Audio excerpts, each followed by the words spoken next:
You ain't so tough with that bad boy talk. You ain't so tough with that bad boy talk. I'ma get it how I'm living, I'ma walk the walk. Outline my lines, I rap through thought. Yo, let's go then. What's happening, friends? What's going on, people? And welcome back to Football Therapy with me, your host, Jan. I do hope you're doing well, mate. Really do hope that. Welcome back to Chelsea News, of which, as always, there is lots being spoken about anyway regarding the Blues. Today, I do want to talk about Chelsea going all in for Liam Delap and how that's kind of a divisive topic in the Chelsea fan base. Both the home and away kit for next season has been leaked and it's on Footy headlines, so we're going to look at that a little bit. Hopefully, it will have a front of shirt sponsor. Can you imagine? Also, I do want to talk about a bit about Raheem Sterling. Sorry to bring the mood down, but that's a problem that will need to be solved. And Bayern Munich, still very interested on getting the deal over the line in the summer for Christopher Nkunku. Good, I guess. I wonder what will happen if he has a good end to the season, how Chelsea fans will feel. So, yes, lots to get into as always. Thanks for joining me. If you do want to support the content, mate, easy. Simply like this video and subscribe if you want to. Hit the bell if you choose to. And let's get into it, shall we? Alright, mate, so let's start off quickly with Nkunku. I do want to speak about this. Sky Germany have been reporting that Bayern Munich are planning to make sales in the summer to fund the arrival of new attackers with Nkunku, and also Chelsea target Jamie Gittins as the top of their list. They love a Dortmund player. Bayern Munich, they love getting the good Dortmund players. Well, they love getting the good players in Germany from whichever clubs. They all sort of naturally gravitate to Bayern Munich. That's always been the way, isn't it? So Nkunku himself, I think he'll be very interested in going to Bayern. Of course, he's performed to a high level in the Bundesliga before. The league really does suit him. I'm not going to be one of these guys to say he can't operate in the Premier League, because I think he can. I just don't think we accommodate him very well. And I think perhaps his attitude hasn't always been 100% personally. But I think certainly in the Bundesliga, he can pop off. Personally, I do believe that.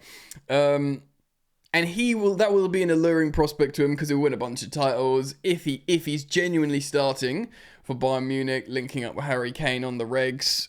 Is he going to start over the likes of Musiala? I guess if they sign Nkunku, they're not going to get Florian Wirtz. Wirtz is going to hang out up there a bit longer. I think that's the feeling there. As in Bayer Leverkusen, Wirtz is going to hang out a bit longer. Let's be real. If he has a good end to the season, it means he's just happier. It means Chelsea are probably happier because it means we can charge a bit more money for him.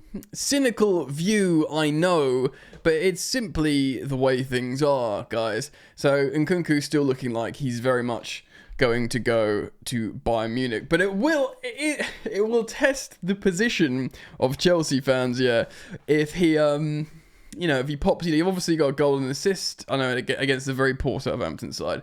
But let's say he keeps up some good form, he scores against Arsenal in an upcoming game, he scores more goals in the Conference League, the winner in the final or whatever, it will make Chelsea fans think, but still, we got to hold our position. We can't let recency bias change our long-term opinions on players, because if he doesn't fit the plan, and indeed, apparently doesn't fit the wage model. We'll see what happens. Raheem Sterling. This on Give Me Sport. Let's have a look, shall we? Romano, of Fabrizio Romano. Expectation means the loan will end. Look at his stats at Arsenal.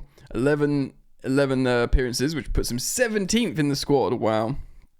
1 assist, which is 8th. Key passes per game 0.5, which, by the way, this is per game, so that's bad, because it's per 90 minutes, so it's not a total number. That's a very low statistic. Not even a shot per game. No dribbles per game, bro. His match rating is 19th in the squad. Like, the Sterling's supposed to dribble. He's supposed to take a high volume of shots. He's supposed to be able to put in a key pass. All this is disastrous. Now, to be a little bit fair, he's had no time to, like, acclimatise into the Arsenal squad and develop chemistry, but, like, we're paying half his wages there, by the way, for him not to get his transfer value up at all. And it's real freaking bad, bro. It is no good. What the ruddy heck are we going to do with Raheem Sterling? Because he's obviously not going to cancel his contract of £300,000 a week to live in London with his family, you know, where he wants to be. He's not going to go Saudi, is he? I mean, there'll be a Saudi move for him. There will be, because it's Raheem Sterling. But I do genuinely feel bad for the guy, because he's had such a great career. He was such a good player. And as an England fan, for about an 18-month period, he was like England's form player over the likes of Harry Kane. So he's only 30. Probably part of him thinking when Tuchel was hired England manager, he was probably thinking, great, Tuchel loves me. I was Tuchel's priority transfer target to come to Chelsea from Man City. If I find a bit of form at Arsenal, I'll be back on the England squad. You know, and through that lens, I feel bad for the guy, you know, because it's your livelihood, it's your career. He probably had these ambitions, but it's all gone Pete Tong. You know, you can't feel that sorry for footballers when he's got, like, you know, a family, he's a millionaire, you know, he's got to play football, he's won trophies.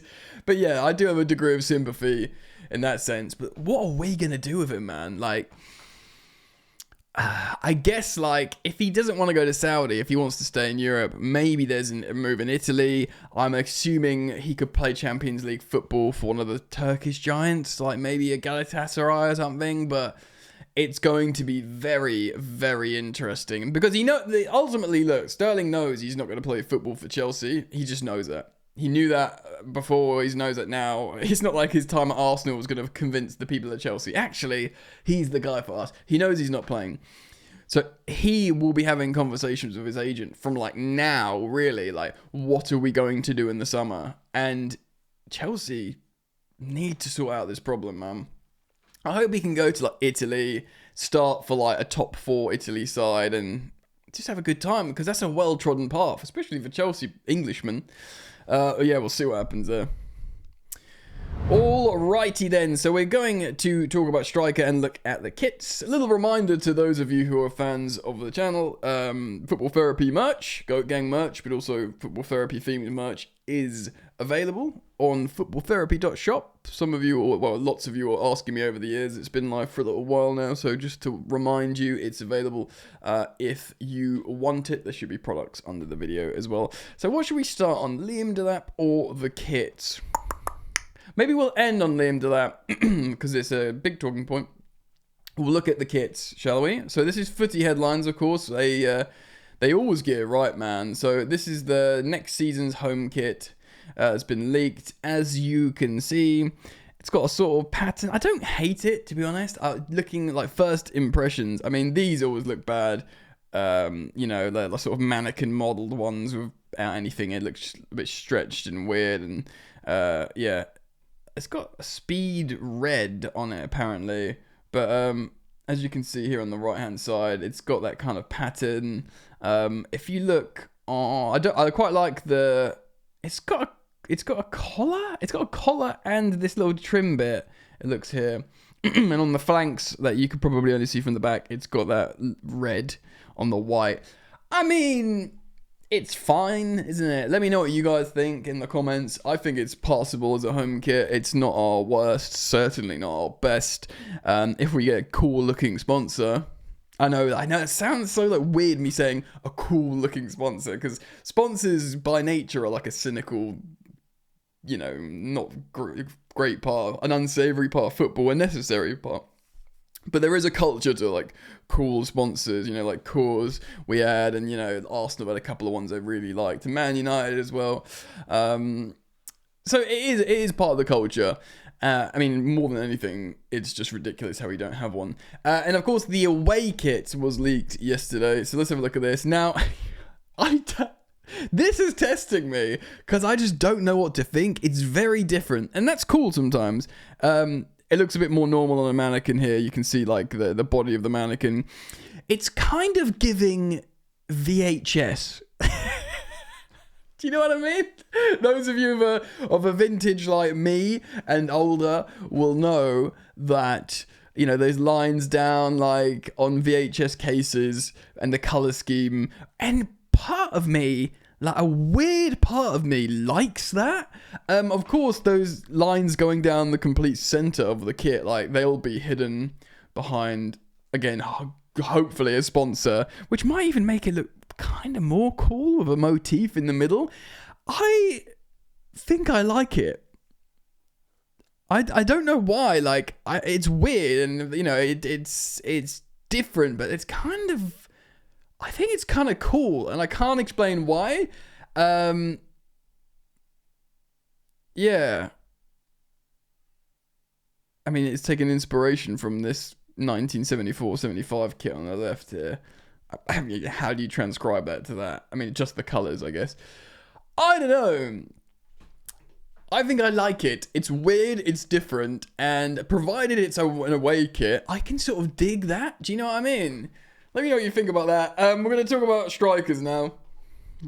Alright, gang. Strikers! Nico Jackson. Not historically a striker, but has proven to be an important and only real top centre-forward option for Chelsea. It took us 2/3 of a season to learn that Nkunku simply isn't an option there, even though people like yours truly were saying that since day one. Mark Gue looked like he could be somewhat effective in that role, especially in the Conference League, but of course got injured like Jackson. And Pedro Neto, who's a winger, but had played as a striker for Wolves, and he himself has come out recently and said he played in a 4-4-2 coming for at Lazio. I'm going to be honest, I didn't even know he's coming for at Lazio. So I guess he can speak Italian, English, Portuguese, possibly Spanish as well. These Portuguese players can usually speak Spanish. Yeah, so he played in that kind of like, you know, when a front two is so different to a front three, but he's played as a centre forward, a striker. Let's not call it centre forward, striker, false nine before. So this story is coming from, not clicking on, what am I doing here? Football Transfers. Exclusive from a chap called Robin Berner. Chelsea go all in for Liam Delap. All in. Sources have told Football Transfers, the Blues need a striker, and it's been apparent for a few weeks with Jackson first out of form and then, of course, injured. Maresca has struggled to find a natural number 9 option, with Pedro Neto emerging as the best solution through the middle, and that's for the moment at least. Chelsea's form has collapsed over this period, with Cole Palmer's goal drought further underlining the need for the Stamford Bridge side. That's such a, you know, I hate why people do that. The Stamford Bridge side. That's the most boring, generic, like, journalism line. Like, you know, I don't know, it just grinds my gears. To find a goal-scoring solution. It's not just goal-scoring, though, is it? It's like a functionality solution these days, a striker, to make the team click. Maresca has his eyes on Delap, who is a player that the manager loves. He's been informed. This journalist has been informed. Well, we know that already. He played under Maresca. He scored way more, or significantly more than a goal a game at youth level, which of course is great. Chelsea are ready to go all in for the 22-year-old. We have been told. I'll talk about this in a moment. Delap is enjoying an exceptional breakthrough campaign with Ipswich in the Premier League. He scored 10 goals in just 26 appearances for a side battling relegation. One of his best performances came, of course, against Chelsea at Portland Road, where they beat us 2-0. Yeah, I mean, he beat the F out of us that day, Delap. Okay, I'm going to tell you my thoughts on him in just a moment. His form led to interest from numerous top Premier League teams. Spurs, Arsenal, City. Of course, he came from City. They have a buyback clause, I think, for them. Everyone's impressed with his physicality and his eye for goal. Man City, of course, they provide a threat. Maresca's dream signing of Delap is hampered by the buyback clause. that Man City possess in the striker's contract. This is worth around £40 million, allowing Guardiola's side to buy their academy product back at that price to either use next season or sell on for a profit. I mean, buy him for how much more are you going to sell him for after 40 million quid? I mean, that's a lot. Delap's estimated transfer value stands somewhat short of that. 33 million euros. What's that? 25 million pounds? I mean, he'll cost way more than that. Look, let me talk about this. First of all, I don't think Man City are going to buy Delap because not only do they have Erling Haaland, they have Omar Mamouche. I know he's not a striker, but he can certainly play up top. They've got, I just personally have a feeling Pep might also look for like ways to go a bit false niney again, like he did with Foden and Mamouche and McAtee, and I just don't see him, because I know Delap is similar to Haaland in they're both like strikers, like smash down the middle, so one could come in for the other, but I think I don't know. I just have a feeling Delap would maybe prefer Chelsea, which sounds mental, but let's talk this through. Firstly, he's played under Maresca and scored loads of goals under Maresca. Secondly, he'll look at the likes of what Cole Palmer did, peeling away from that Man City team and expressing himself at Chelsea. And he will probably back himself to do really well at Chelsea. I think he is doing, it's been described here as an exceptional breakthrough campaign. I have to agree. Because he's playing for a side that will get relegated, scoring 10 goals. He also is just looking really frustrated because he's doing a lot of things right and he's not being met with the appropriate service. I know Hutchison's got quality as well and can feed him sometimes, but he was really frustrated against Man United, the ball not coming to him when it should do, etc. Look, if we had Liam Delap in this current Chelsea side, I'd be very, very happy. Now,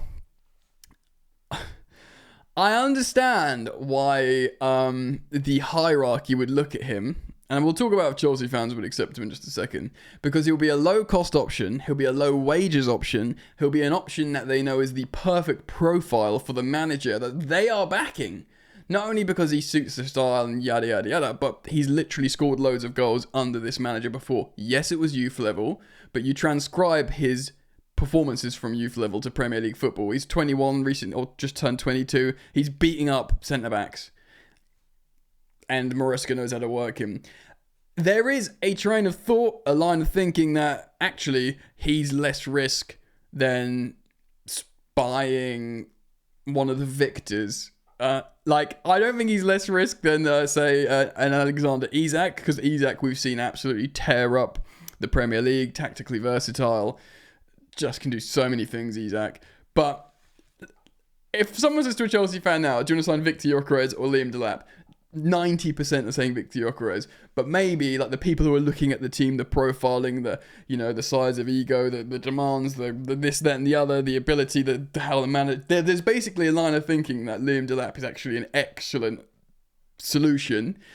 And say we buy him for, say Ipswich get relegated, which they probably will, let's be real. You buy Liam Delap for 40 million quid. They're like 30 million, because he's a goal scorer in the Premier League that's worth so much. 35, let's round it up and say 40 million quid.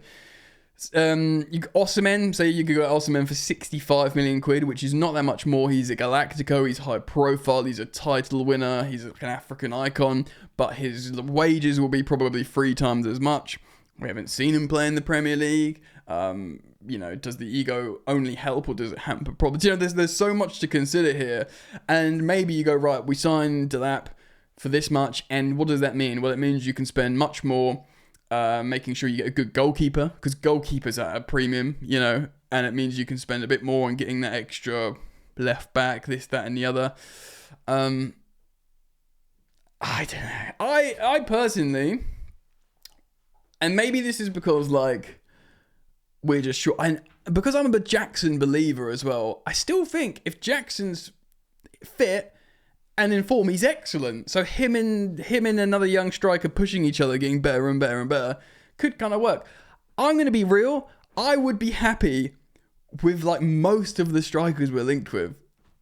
And either Victor, of course I'm going to be buzzing. And I would be very happy with Liam Delap. A Benjamin Sesko, I know he's a bit more of a hipster's choice.